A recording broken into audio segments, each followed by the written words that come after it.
రాత్రి 9 గంటల నుంచి చేపు మందు కార్యక్రమం ఇక్కడ స్టార్ట్ కావడం జరుగుతుంది. పత్ని ఫ్యామిలీ మెంబర్సు మరియు రాష్ట్ర ప్రభుత్వము అన్నీ ఏర్పాటు చేయడం జరుగుతుంది. ఈరోజు ఇప్పటిదాకా ఆల్మోస్ట్ దాదాపు 25,000 మంది దేశవ్యాప్తంగా ఈ చేపు మందు కోసం రావడం జరుగుతుంది. పోలీసుల భద్రత ఆల్మోస్ట్ 1000 మంది పైన సిబ్బందిని మనము డిప్లాయ్ చేయడం జరుగుతుంది. ట్రాఫిక్ పరంగా కూడా అన్నీ ఏర్పాటు చేశాము. అట్లానే ఇక్కడ క్యూ లైన్స్ కూడా ఏర్పాటు చేసి అన్ని చోట్ల కూడా మెడికల్ టీమ్స్ ఉండే విధంగా ఏర్పాటు కూడా చేయడం జరుగుతుంది. అట్లానే దేశవ్యాప్తంగా రావడంతో వాళ్ళకు అవగాహన తీసుకోవడానికి కూడా మన police command and control room నుంచి మనము అన్ని విషయాలు కూడా మాట్లాడే విధంగా వాళ్ళకు అవేర్నెస్ తీసుకోవడానికి కూడా ఈసారి ఏర్పాటు చేయడం జరుగుతుంది. షీ టీమ్స్ మరియు క్రైమ్ పార్టీస్ కూడా డిప్లాయ్ చేసి ఎటువంటి అవాంఛనీయ సంఘటన జరగకుండా అన్ని బందోబస్తు ఏర్పాటు చేయడం జరుగుతుంది.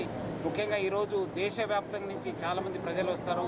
వాళ్ళకు అవకాశం ఇచ్చి రేపు లోకల్ ఉన్న ఎవరెవరు ఈ మందు తీసుకోవాలనుకుంటున్నారు వాళ్ళు రేపు రావాలని చెప్పి నా తరపు నుంచి ప్రభుత్వం తరపు నుంచి హైదరాబాద్ సిటీ పోలీస్ తరపు నుంచి కూడా ఏర్పాటు చేయడం జరుగుతుంది.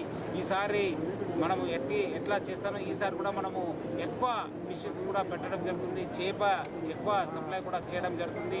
అట్లానే ప్రసాదం కూడా ఎక్కువ ఉంది. ఎవరు కూడా ఈ ఒక్క అపోహల్ని ఆందోళన చెందొద్దు, రూమర్స్ని నమ్మొద్దు. సఫిషియెంట్ ప్రసాదం ఉంది, సఫిషియెంట్ చేపలు ఉన్నావు. సో అందుకు ప్రజలందరూ కూడా ఈ ఒక చేపు మందు తీసుకున్న ఆరోగ్యపరంగా ఉంటూ ప్రజలు అందరూ కూడా రాష్ట్ర ప్రభుత్వానికి పోలీస్కి సహకరించాలని చెప్పి నేను కోరుతున్నాను.